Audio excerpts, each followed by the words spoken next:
Good evening, everyone. I'm Kurt Loser, the CEO of the Fibrolamellar Cancer Foundation. I'm glad all of you could join us tonight for this webinar. I'd like to introduce Mark Furth, the Scientific Director of the Fibrolamellar Cancer Foundation, who will introduce the panel to you and orchestrate the discussion tonight.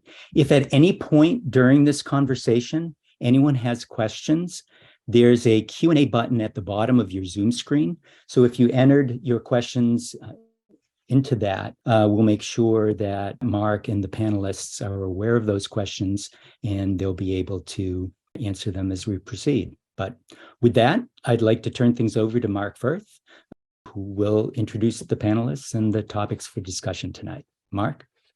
Thanks, Kurt. Welcome to all of the folks who are watching us, and hopefully we'll have a chance to participate with questions.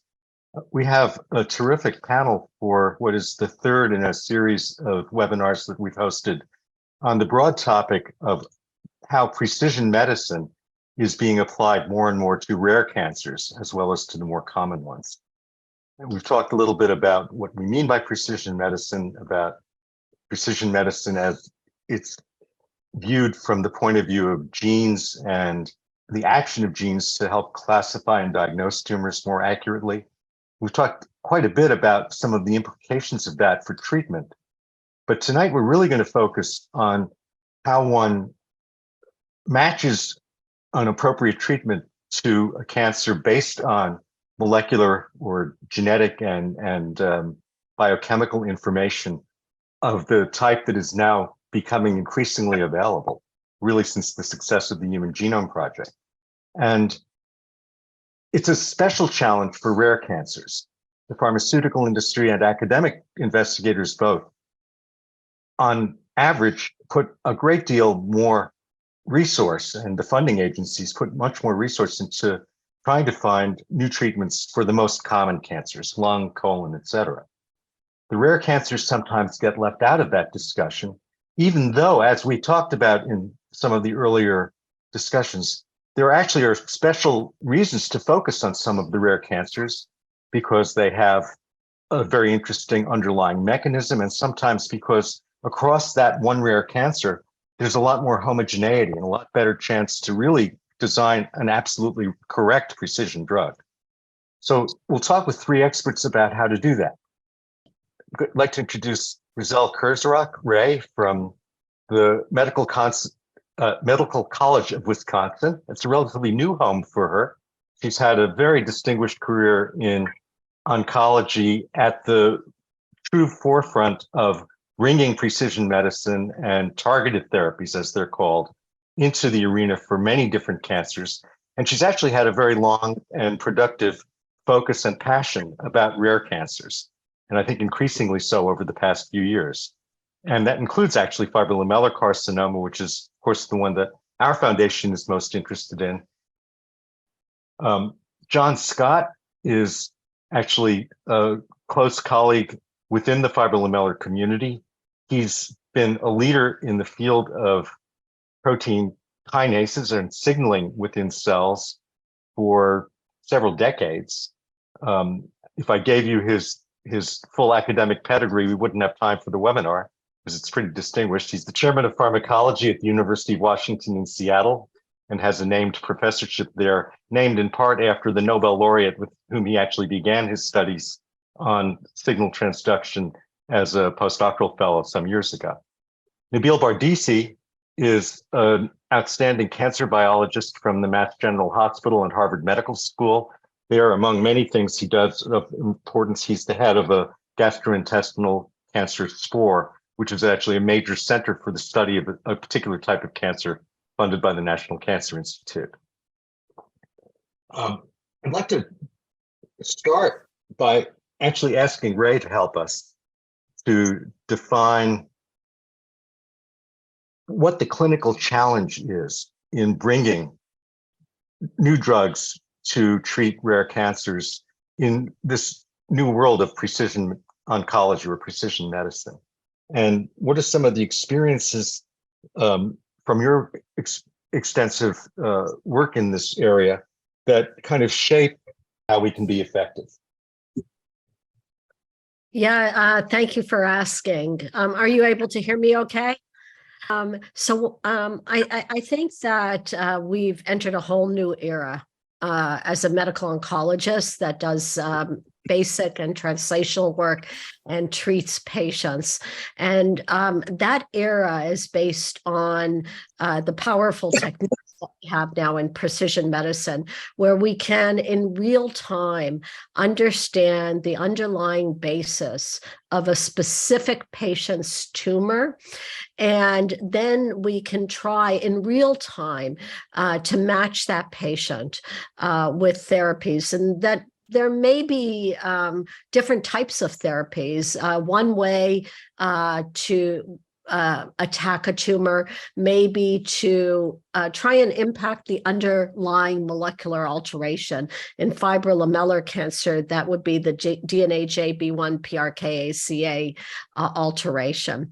But there might be other ways to impact the tumor as well. And that might be by understanding the body's immune response to the tumor, or lack of immune response, how the tumor blocks the immune response that the body would naturally have to the tumor. It may be understanding not how to directly target the alteration, but maybe indirectly by what the alteration does. How does that alteration perturb the environment at the RNA level or the protein level? So I think that there are lots of possibilities. And the really exciting thing is the possibility that we can in real time understand this for an individual patient, not take 5 years or 10 years to do a trial, but actually try to understand it for the patient that we're seeing in the clinic that day. So that, I think, is really the promise of precision medicine. Not that we're completely there, not by any means, but this whole field, I think, is really revolutionized what we're doing for patients in the clinic. Thanks, Ray. Let me turn for a minute to John Scott. John, so much of what we now think of as precision cancer medicine and targeted therapies for cancer really arise from the growing knowledge of signaling within and between cells in an organism, and particularly how those signals affect when cells grow and when they don't grow, and when they grow inappropriately, as well as certainly signals to the immune system. As somebody who's thought about cell signaling for a long time in a sophisticated way, you would of course tell us that there are some particular kinds of signals that are, from a pharmacological point of view, most straightforward to interfere with and to change in a cancer cell in a way that may stop it from growing or actually kill it. Could you talk a little bit about what are the ways in which signaling and cancer therapy overlap, and the kinds of drugs we get out of that, and maybe some of the future challenges in that arena? Sure. Thanks, Mark. So I think I can follow on a little bit from what Ray said, in that, really most cancers are a consequence of molecular defects at the genetic level and evasion of the immune system. So those are two really important aspects. And in terms of mutations, as you said, the human genome was the first pass was solved almost 20 years ago, and we're just beginning to really mine the information. There's this family of molecules called protein kinases that have been mentioned. DNAJ PKAC is a fusion of one of those kinases. There are somewhere in the order of 300 different drugs targeting these enzymes currently in some form of trial. But there are 500 of these enzymes in our bodies. So the trick really is that being able to develop compounds that can target individual enzymes, it works best when these enzymes are mutated. And that's exactly what happens in cancer. The trick is to be able to target the rogue enzyme without affecting the normal enzymes. And so I think that that's a frontier that we're really working on at the moment. It's not as dire as it sounds, because there are some wonderful examples of where that's been successful. But I think another area that's beginning to come into play now is the sort of adaptive effects that happen upon treatment with some of these small molecules, and how those enzymes can then themselves adapt to the changing pharmacological environment. And so I think the future lies in being able to develop more definitive and more specific targeted compounds that can work in conjunction with maybe immunotherapies to be able to look at this. Unlike what Ray said, this is a more long-term process because of the toxicity and the side effect problems with these small molecules. But it's something that I think none of us would have imagined that we would have been able to have made such great strides forwards when we first knew that there were 25,000 genes in the human genome 20 years ago from the work of Craig Venter and Francis Collins. Thanks, John. I'll turn to Nabeel Bardeesy for a moment. And Nabeel, you've actually done a great deal of work in a couple of rare cancers, fibrolamellar certainly, but maybe even more extensively over the past few years in cholangiocarcinoma, which is another rare GI cancer. And I've been certainly impressed in the work you've described in that cancer, that you've found a number of different molecular targets that may not have been anticipated before one began doing that kind of precision analysis, and that some of those have actually led to changes in treatment. Maybe you could tell a little bit about how you make that translation from the basic discovery to actually being able to impact patients with that kind of example. And again, what are some of the challenges especially in working with a rare cancer to do that? I think you're muted, Nabeel. Yes. Thanks. Yes. So great question, Mark. And I think just to begin, there are, as John and Ray mentioned, there is a large number of mutated cancer genes, but there is a kind of hierarchy in the value of targeting one of those mutations. And so some gene mutations that you'll hear famously about, like P53, knowing that a tumor has a P53 mutation so far has been elusive as being enabling a precision medicine approach that might change. On the other hand, fusion proteins like the DNA JB1 fusion, PKA fusion in fibrolamellar, fusions tend to be the most effective targets when there is a drug. So often in rare cancers, there's a handful of fusion oncogenes, including in the cancer that I work a lot on, cholangiocarcinoma. And these typically are kinases. And when those kinases are inhibited by an anti-cancer drug, a kinase inhibitor, they tend to be the most responsive.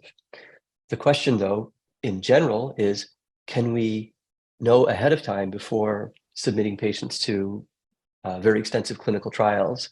And I should say that in immunotherapy in particular, there's been a gigantic number of clinical trials based on some outstanding successes of immunotherapy, therefore trying immunotherapy in every possible context and combining it with every possible drug, costing billions and perhaps trillions of hundreds of millions of dollars ineffectively. So where does basic research come in is trying to develop at least a foundation, a rational foundation. The challenge for a rare cancer is that to be able to generate that data, that hypothesis generating, that rationale, one needs model systems. And in a rare cancer, frequently there's not a critical mass of investigators and therefore not a critical mass of tools to be able to evaluate whether a target is good. So in cholangiocarcinoma, I started working on this more than 10 years ago, and in the standard repositories where you obtain cell lines, which are growing tumor material that you can grow in the laboratory directly from a patient tumor, they were largely unavailable. So we made a 10-year effort, and that has allowed us to be able to sort of nominate whether a gene mutation is indeed a very good target, and also to perhaps understand how to fully harness it. And that's exactly where the foundation has been the Fibrolamellar Carcinoma Foundation has been investing. And fortunately, there are a few now in the community of cell line models that allow, I think, really accelerating discovery. And that's where we can contribute to nominating better targets, understanding the biology. Thanks, Nabeel. And that certainly is a major goal of the foundation, is to provide investigators like yourselves, the three of you, with tools that are usable to make these steps. Ray, I'd be remiss if I didn't point out that you were involved in really the development of the very first targeted drug that was, in fact, an inhibitor of a protein kinase that happened to be a fusion protein. Could you give us, just from that experience, a little bit of a picture of what one can hope to achieve by finding the right drug for a particular cancer? And again, how do you really know that you've chosen the right molecular target? Just because a cell has a fusion, does that necessarily mean that that's the best thing to go after? Yeah, so I think fusions are extremely important, as was stated before. And we recently wrote a paper saying that if you're going to use molecularly targeted therapy, if the cancer has a fusion and you target the secondary alterations, but you don't target the fusion, it's almost as if you gave unmatched therapy. It turns out that fusions are extremely important. The example you're talking about is chronic myelogenous leukemia. And I was very involved. I was initially a hematologist. I was very involved in that field with the BCR-ABL. I actually published the first paper on P190 BCR-ABL in Nature. I was only 2 years old at the time, so it's because it really. But the very interesting thing about that was when imatinib. So this was a disease that was a death sentence. Everybody died in 3 or 4 years. And when imatinib was first developed, which was really the drug that targeted BCR-ABL that Brian Drucker developed, what people said was that it would never work because this type of kinase was very important to normal cells and that there would be tremendous toxicity. But we really should have known better. Certainly Brian Drucker knew better, because if the cell can differentiate the abnormal from the normal, there must be a way to chemically do that too. So to make a long story short, if we give imatinib to newly diagnosed patients, not patients that are end stage, because imatinib doesn't work very well in end stage chronic myelogenous leukemia. But today it is given to newly diagnosed patients. And this has gone from being a death sentence, as I said, everybody died in 3 to 4 years, to patients have pretty much normal life expectancy. And so that's by taking a couple of pills a day that are well tolerated. That's almost as good as it gets. And I'll just mention a small story. So all of this happened when I was a very young faculty. And about a year and a half ago, I was speaking to the fellows that were just graduating at UCSD, University of California. And a couple of them, we were talking about solid tumors, but we talked about chronic myelogenous leukemia. And what they told me, which really kind of surprised me, was that chronic myelogenous leukemia was not a good model for cancer because it wasn't really even a cancer. It wasn't even a leukemia. And I said, what is it? And they said, oh, it's just some growth of cells. Now, that must be the definition of success. The disease that killed every one of your patients when I was their age, now they don't even think it's a leukemia because it's so easy to treat it. I think the main point is if we can understand the underlying basis of a cancer and then target it, we can transform that cancer. It's not so easy to do. But I want to say one more thing. We have one big additional thing in our toolbox now. We can actually try to impact the molecular abnormality like the DNA JB1 PRKACA, or we can try a different route and try to impact the immune system. And the way the tumor has protected itself from the immune system in order to exist, because the job of the immune system is to get rid of tumors and infections. So there's more than one way to skin this cat now. There's more than one tool in our toolbox. And I think that is very important to remember from a clinical point of view.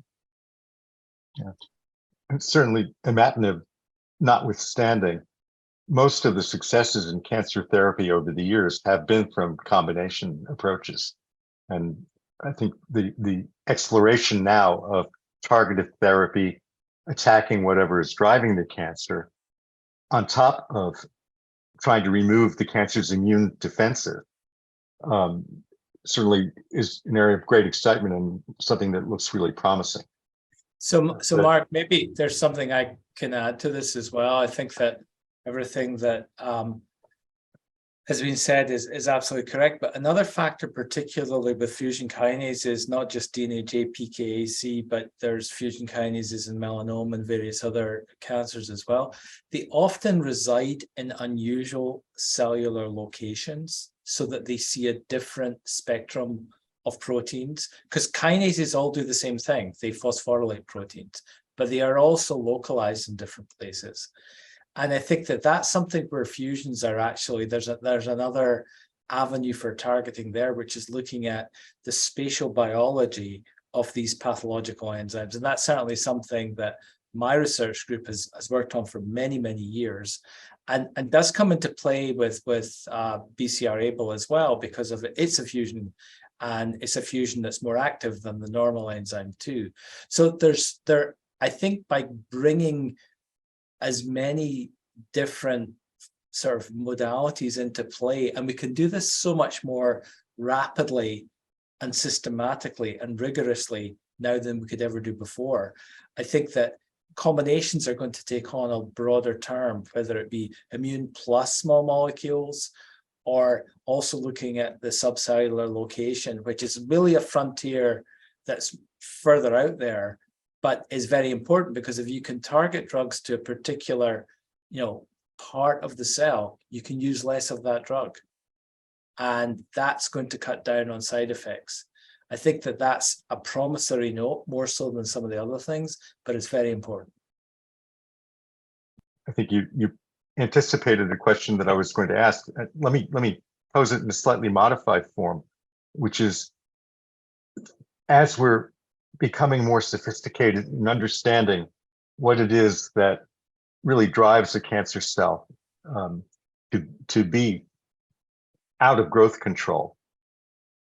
We talk increasingly about addiction of cancers to certain genetic changes, and then trying to match the therapy to the thing that the cancer is most dependent on. As a pharmacologist, how do we achieve that? You talked about dealing with not only the enzymatic activity, but also the relationship of that driver protein to the rest of the cell. Are there particular tools that the chemists are now able to use so that can actually make better inhibitors of these kinds of driving proteins? Yeah, so one of the ways that this can now be done chemically is actually there's several ways, but one way is to take two active chemical units and consolidate them. So you can take two different drug targets and put them into a small molecule that will still enter the cell, enter the tumor, and it can target two different parts of an enzyme. I mean, so if you can combine two molecules physically, often their efficacy decreases in an exponential fashion. And there's some examples of that with some of the PI3 kinase inhibitors. There are a few kinase inhibitors that work that way, but they're not as fully developed. There's some mTOR inhibitors that work that way, which is another growth controlling pathway that we've not mentioned so far. So I think that that's again where this whole sort of area of chemical biology, which at some level is more experimental than therapeutic at the moment, but is definitely moving towards the therapeutic side, has a lot of potential, and it's exciting to be able to see how that works. And again, I think what Nabeel said too, it's terribly important to be able to test these systems on really good models before you ever go to a patient, because we've got to consider that's where immunotherapies are strong, because you're working with natural system. But in targeted therapies, we do have to have this sort of middle ground initially, where we're using models rather than patients because of the toxicity. Yeah. And Nabeel, I think, go ahead, Mark. Oh, I was just going to say that perhaps it was probably covered in a previous webinar, but we haven't actually discussed whether the fibrolamellar fusion, the DNA-JP1 PRKACA, is likely to be an addiction. And so the preclinical data that's published does suggest that that would be the case. But the question is how to inhibit it. And there is now, we know, a selective protein kinase A inhibitor that seems to effectively at least turn off the canonical enzymatic functions of protein kinase A. Unfortunately, protein kinase A plays a role in just about every cell type and is required for so many basic functions of our body, so that if one simply effectively turns off protein kinase A, it's likely to be a very high toxicity, not because the drug isn't doing what it's supposed to do, but because it's not doing it selectively in the cancer cells. So I think John and you were kind of getting at ways that the unique properties of the fusion protein, localization, the presence of this fusion domain, or the capacity to have a covalent approach that allows you to bind to this ectopic part, this fusion part portion. But it does seem like it very effective protein kinase inhibition is not going to be tolerable by patients. That's what the preclinical data suggests, as well as the sort of common sense, well, not necessarily common sense, but the fact that it's such a widely used protein for so many biological functions. The normal, let's say, unmutated protein kinase A creates very risk of on-target toxicity. Nabeel, maybe I can put this in context for the audience. Sure, sorry. This enzyme to keep your heart beating. Yeah. So, minor detail. So I'm going to be the naysayer here. And I'm not denying protein kinase A is important throughout the body, but this is giving me a deja vu. And this is what I referred to before.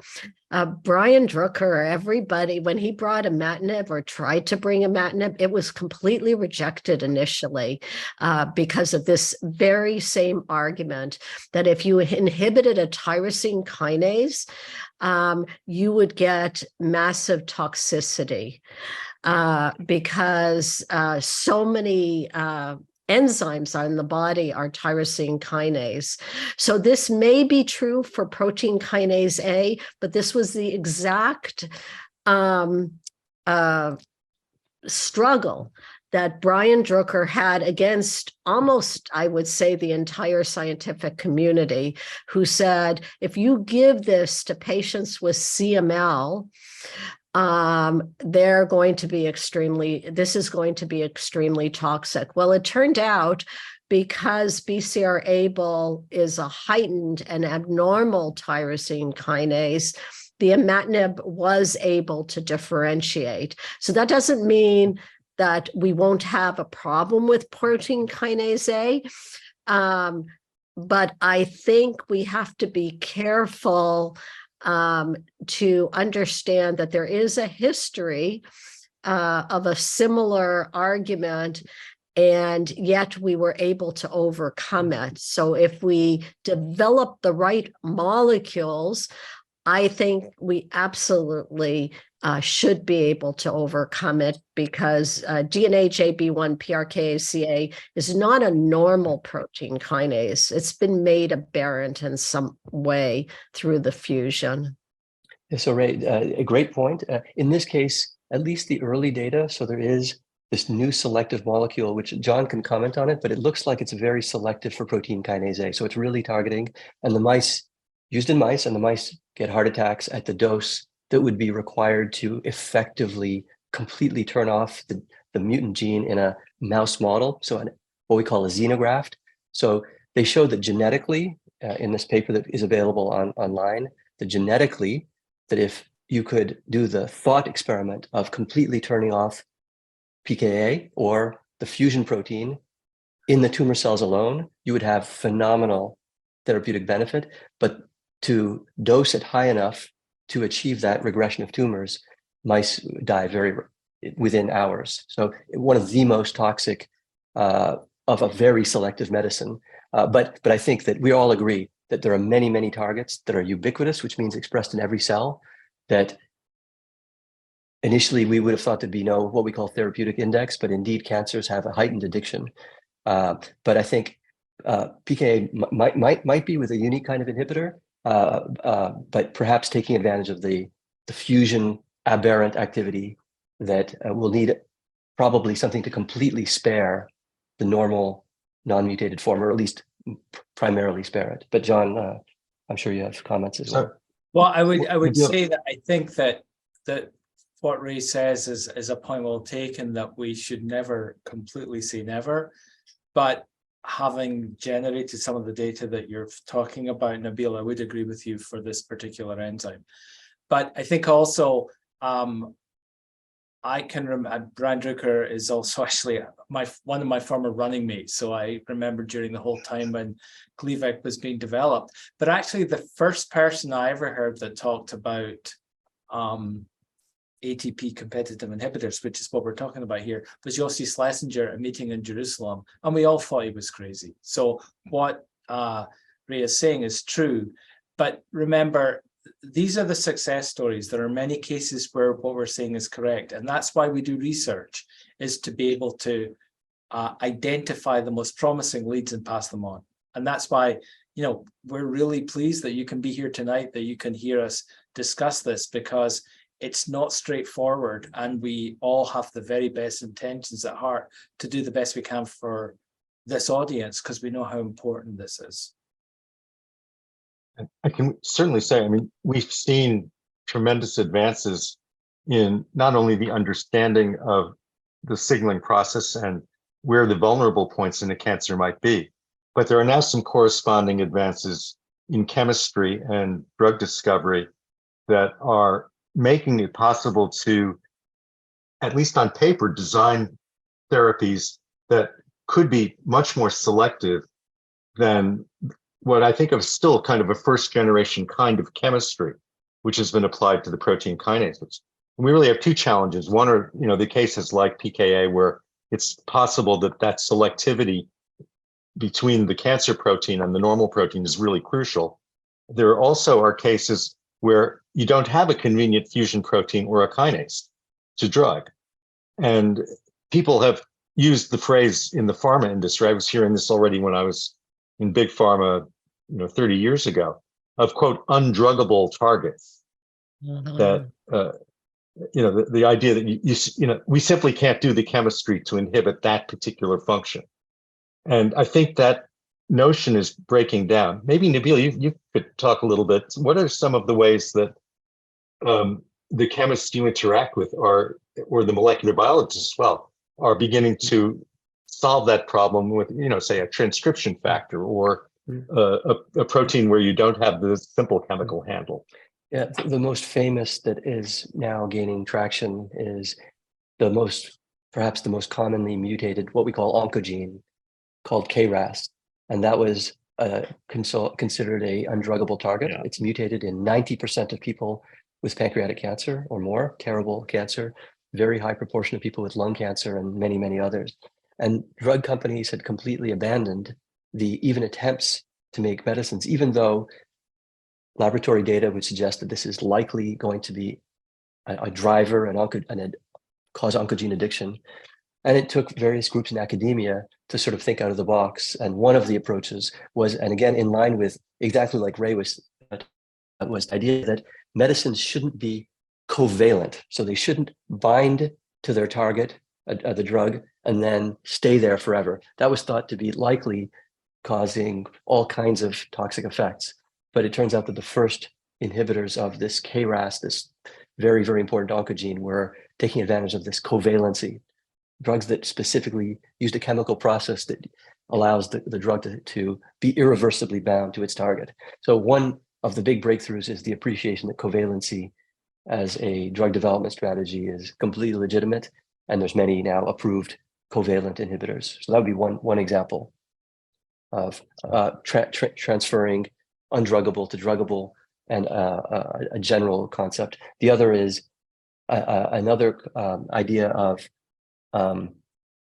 using some of the cell's machinery to destroy proteins, as sort of the cellular garbage can. And these are called degraders or PROTACs. And so an approach which takes advantage of a molecule that part of it is attracted to this cellular garbage can. And so this has allowed also proteins conventionally that were undruggable to be broken down. And so this is emerging, and there's some promise in this area. So those would be two areas I could think of. Yeah. I can share that, like Ray, when I was about 2 years old, I was known, as you'll remember, as a RAS person. Yes. I worked on RAS in the early days. And, you know, when we first discovered how many human cancers had aberrant mutated RAS, it was hyperactive. We, in our naivete and arrogance, were saying in 5 years, we're going to be curing all these cancers. Well, that was a long, long time ago. Maybe I wasn't quite 2 when I realized that wasn't going to work. But so, you know, if we work on problems hard enough over a period of time in a rational way, sometimes we do come up with new kinds of drugs. I think maybe another thing that's worth mentioning here as well is that a lot of the time, targeted therapies are there to specifically induce programmed cell death of the tumor versus the surrounding material. And I think that a new frontier is looking at this process, which is called apoptosis or ferroptosis if it involves iron, is developing ways to look at this particular process, which is programmed cell death, to induce it. There are also in cases where there are proteins that are selectively expressed in tumors, and this happens to be the case in FLC, that delay apoptosis. So finding pharmacological therapeutic means to circumvent that and be able to enhance apoptosis is a really important frontier and function. And I think that there's definitely some promise in that area as well. There are drugs that sometimes do that. They have to be very carefully managed, because obviously you don't want to basically destroy all the cells in your body, but you do want to selectively destroy a tumor. And I think going through apoptotic pathways is one way to do that. Yeah. So the expansion of our thinking is key, right? I want to just give you a chance, if you don't mind, to talk about another class of therapy, and one which also for many years, decades actually, was considered unreachable for cancer. That's the immune therapies that you brought up earlier. And perhaps you'd share with us how we begin to target immune therapies in a more precise way to find the individuals who they're most likely to help, or to devise new therapies that are not just general enhancers of immunity against tumors, but specifically help the body go after a given tumor. Yeah, I think that's a very interesting question. And immunotherapy, as some of the other experts on here mentioned, for undruggable, I guess I've been around long enough to see but one after another target that's undruggable begin to fall. I mentioned imatinib.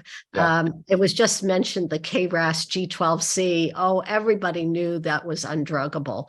KRAS is not druggable until a brilliant basic scientist really began to understand that there might be another way around this. And so it became druggable. So my personal belief is that everything is druggable. We just need the right basic science to be able to understand it. And that's what happened with immunotherapy too. People worked on immunotherapy for years, and everybody kind of knew it just doesn't work. Now, the immune system is actually a great machinery that works really quite well. So it makes sense that we should be able to understand and replicate it.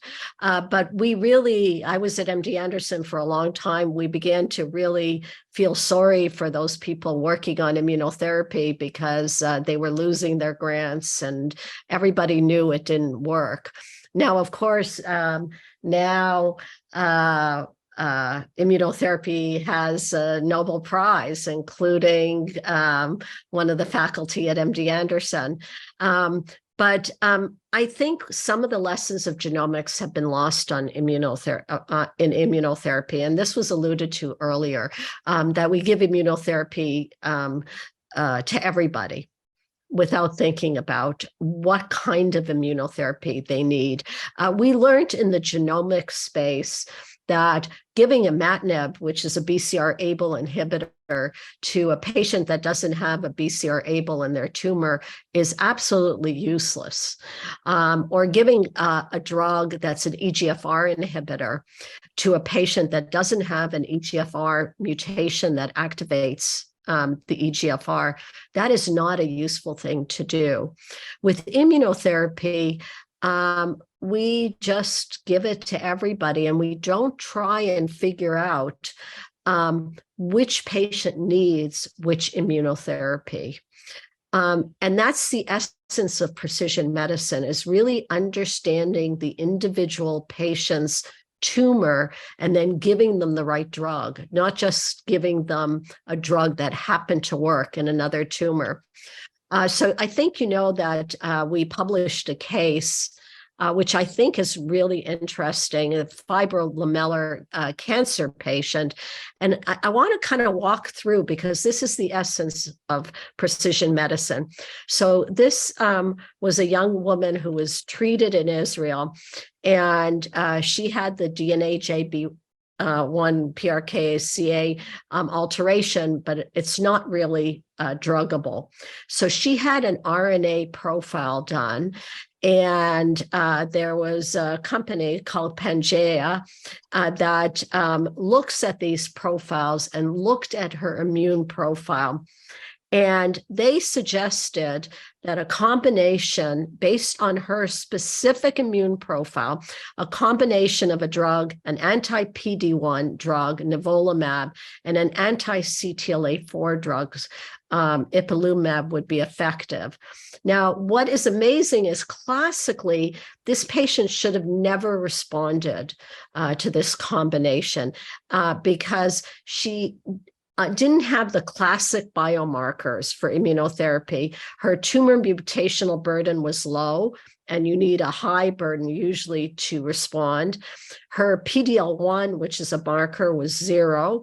And on top of that, she had failed a very related drug, an anti-PD-L1. Her tumor had not responded to a drug called atezolizumab, which is an anti-PD-L1. But by really understanding precisely what was wrong with that patient, the bioinformaticians were able to figure out that a drug that was a little bit different, not anti-PD-L1, but anti-PD-1, might be effective, and that it needed to be combined with an anti-CTLA-4. So this was customized to her. And although she was pretty much on the way to hospice, she achieved a complete remission, which is now ongoing at 2 years. So I don't think we should hype or overpromise, but I think this process is very important. The process of understanding what is wrong in an individual patient's tumor and then trying to customize the drugs to that patient. And then finally, that there's more than one way to skin that cat, that if we can't impact the DNA JB1 PRK ACA because we don't yet have a good drug, even though I do think we eventually will have a good drug. She can't wait for a drug to be developed. Maybe there's another way to attack that tumor. In her case, there was another way, and that was by manipulating the immune system, but doing it with an understanding of what was going on with her tumor, not just randomly giving her a drug, but understanding that tumor in depth. So I'll just pause there. But of course, we were very excited to see what happened to her.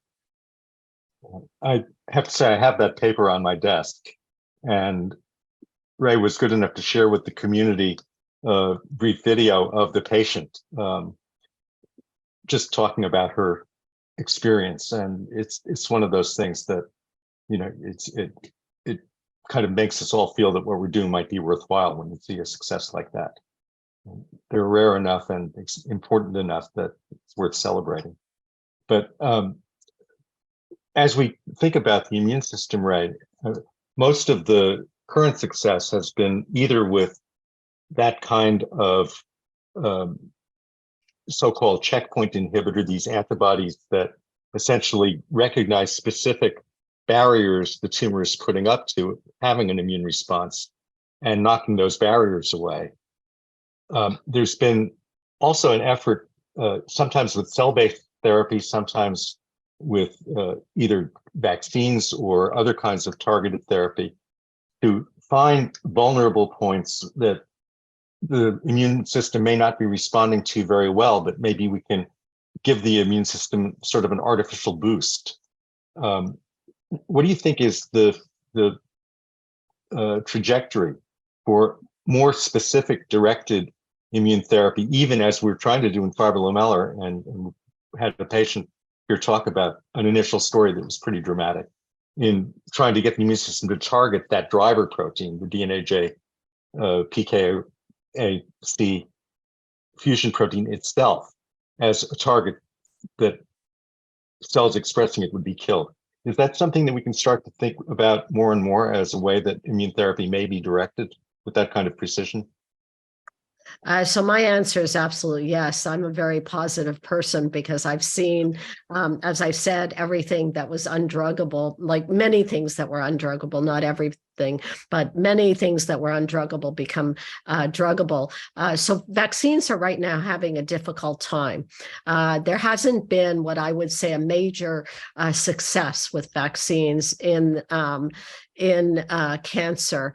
But I absolutely believe that the science makes sense. And as soon as we get that technology tweaked right, that vaccines will be another tool in our armamentarium. And diseases like fibrolamellar cancer may be an ideal disease for thinking about vaccines because they have a unique protein, the DNAJB1 PRK ACA, that is not found in normal cells. So I know that there are some, I'm not familiar with the trials. I know that there are some trials going on. And I think that this is a really nice idea. The other approach, of course, is CAR T cells and seeing if there's something maybe on the surface of the cell that the T cells can be trained to attack. So I think all of those are viable approaches that really should be in clinical trials and may offer hope to patients in the near future. Yeah, so I think we're starting to also pick up a few questions in the Q&A, and I think for all of you, one of the questions, and I'll generalize it, it was asked specifically for fibrolamellar, but I'd actually like to expand it out. What are some of the best examples that you've been associated with of going from bench to bedside, as we've been talking about, and we've already heard about CML, but where are some of the other places where we might learn lessons about new ways to attack tumors that have really depended on the discovery of some aspect of the driving system and a way to go after it that was perhaps not intuitive to begin with, but where that kind of matching of an idea to something that's now in the clinic has taken place? Nabeel, is that something you could tackle? You've been involved in a few of those stories. Sure. I think Ray probably would be the best to actually talk about the clinical successes themselves. But I would say that one very great example that was purely laboratory, empirical laboratory research was CDK4 inhibitors with breast cancer, for example. It wasn't obvious, completely obvious that would be a place of opportunity, but that was found in model systems. In our own work, we'll have to see if it actually translates, but we, in cholangiocarcinoma subsets, for example, those with fusions of the fibroblast growth factor receptor, a version of it, the tumors are somewhat responsive, but the long-term impact is fairly limited. So patients clearly do better. The tumors initially shrink, but it's very short-lived. And in the laboratory, we identified a combination between two kinase inhibitors that has been approved for a clinical trial that's opening in our institution. But I would hesitate to claim that a success until patients benefit. Likewise, in another subset of cholangiocarcinomas that have mutations in a gene called isocitrate dehydrogenase, and by understanding the biology and model systems, we were able to nominate a combination immunotherapy that in our models looks great and that we understand is being taken to a clinical trial very shortly. So I've mentioned these because they're kind of, again, in areas that are understudied somewhat. Cholangiocarcinoma, not quite as rare as fibrolamellar, but in need of more critical mass of people and new hypothesis. So I can't claim that those are successes, but at least they were actionable hypothesis that could be tested. So they work in the laboratory, lead it to something that can be tested immediately in patients with appropriate regulatory aspects. I'll throw in an example actually from fibrolamellar on the immune side. Just we've had this talked about at a previous webinar, and more complete information is going to be made public at an American Association for Cancer Research meeting coming up in April. But a group that we funded has been trying to attack the fusion protein by immunizing patients with a vaccine to actually provoke an immune response against the fusion protein, with the idea that cells that have it internally can be recognized by a particular kind of immune cell and killed. And in fact, those patients are being treated also with the same two immune checkpoint inhibitor drugs that work on making cells more susceptible to immune attack that Ray mentioned had worked just by themselves in a fibrolamellar patient.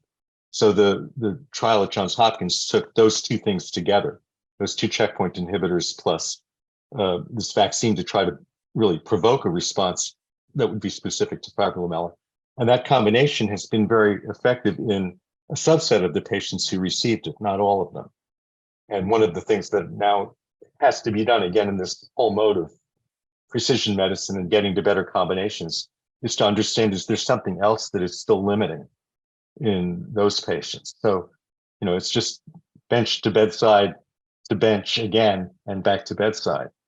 But I think one sees progress that way. And every time you get even a relatively mild improvement in terms of length of clinical response or degree of clinical response, if it's something you can build on and you understand why it's happening and where it's limited, perhaps that's a way towards the next steps. John, I'm wondering if you have thoughts again about that, how we keep moving forward and really building the knowledge and the pharmacology in sync. Yeah, I mean, I think I like your analogy. It's a sort of form of, tennis between the bench to the bedside and back. But another thing that we've not really mentioned in any great detail that greatly benefits us is bioinformatics and just the wealth of information that is now becoming available that you can actually mine in very sophisticated ways. So for example, with some of the diseases that we work on diseases, we obviously work on fibrolamellar, but we work on other PKAC related diseases, of which there are several. Data sets with mutations can also now be combined with some very sophisticated structural biology algorithms, that a thing called AlphaFold, that can reasonably accurately predict the shape of an enzyme such as a protein kinase. Protein kinases are particularly studyable by this mechanism because there are so many crystal structures. There's so much information. We know the three-dimensional shape.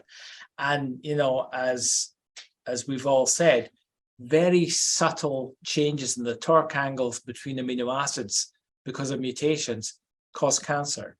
And so basically what we're trying to do in terms of designing drugs is to design wedges that fit into those crannies and nooks and crannies and either kill the enzyme or shut it down. That area is just really blooming. And again, the advantage there is you can move much more quickly from a theory to a testable hypothesis because you're doing this initially in silico. And in fact, there are drugs being designed this way. How successful that will be is yet to be determined.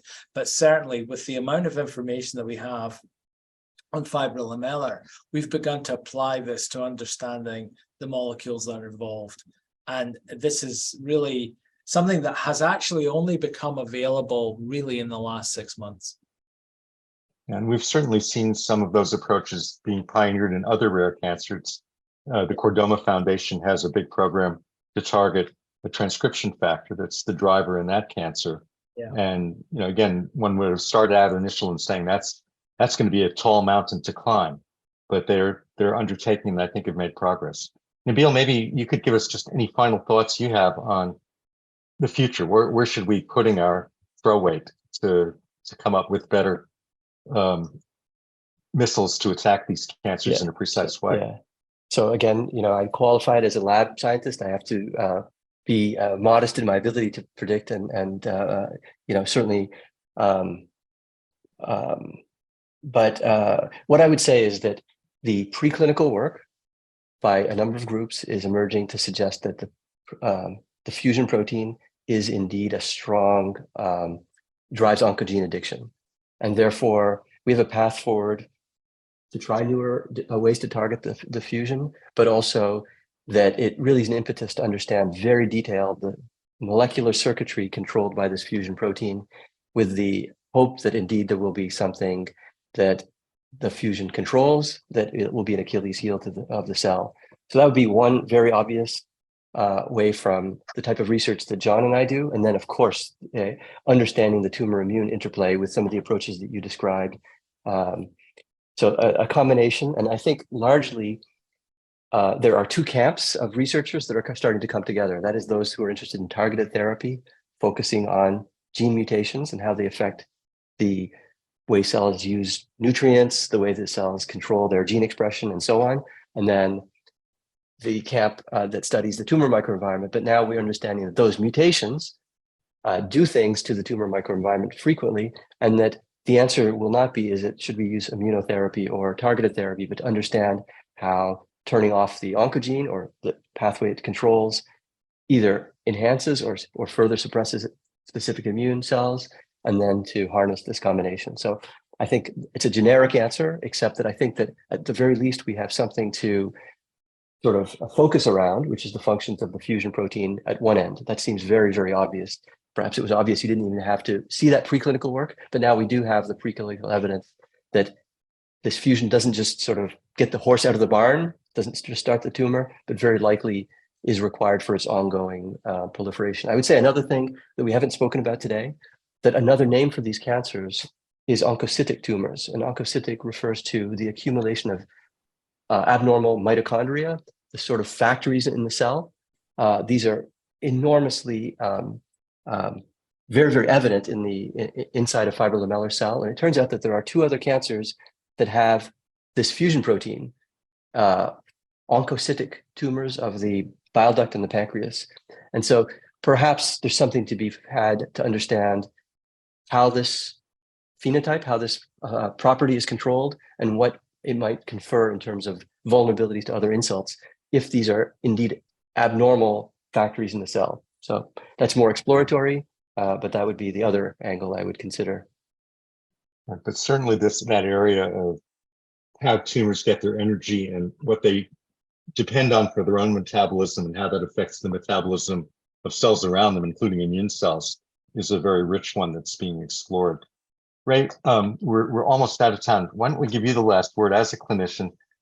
When you are working with patients with fibrolamellar or other rare cancers, what is it that you really are wanting to see the folks in the lab bring to you as new tools? What are the tools that you think will have the greatest impact over the next few years? I think the folks in the lab are fundamental to what we do, and it's bringing an understanding using everything that we have now, everything from model systems to bioinformatics was mentioned. We have so much capacity with understanding data, and to bring this to patients and to understand that there are different ways that we can attack the tumor. One is developing new drugs. One is an in-depth understanding of the molecular features of a specific patient that is sitting right there in front of us with the help of our basic science and bioinformatics colleagues. And CML, we started off treating it with bone marrow transplants. It's a pretty aggressive therapy, but some patients were cured. Then, with the help of the basic scientists, we understood that maybe we could give a pill called imatinib and impact the fundamental underlying molecular aberration. It's really the same thing now. We try different ways, and there may be more than one way in order to impact that tumor. And what I'm looking for is how can we do this quickly, and can we do it with the patient in front of us? That, to me, is what is most important. So maybe a last message to the patients and caregivers who are kindly sitting in on this discussion. As much information as can be obtained about the cancer that you care about most, yours or your loved ones, as much information as you can get, there's a reason to obtain it. It's not an empty exercise, hopefully. And then being able to match up with people who've learned enough about the cancer to understand the implications of what all those precision molecular tests are saying, and really can have that insight does that give you a course of therapy? And if it's not today, hopefully it'll be pretty near tomorrow. Thanks to all of you. Thanks to our audience. I apologize for some questions that have popped up late. And we'll perhaps try to respond to some of those afterwards, but this has been, for me, a eye-opening experience, and we have a reason to continue to understand not only fibrolamellar but all of these rare cancers in enough detail to give people something real and tangible in the near enough future that it'll impact their lives. So thank you. Thanks, everybody.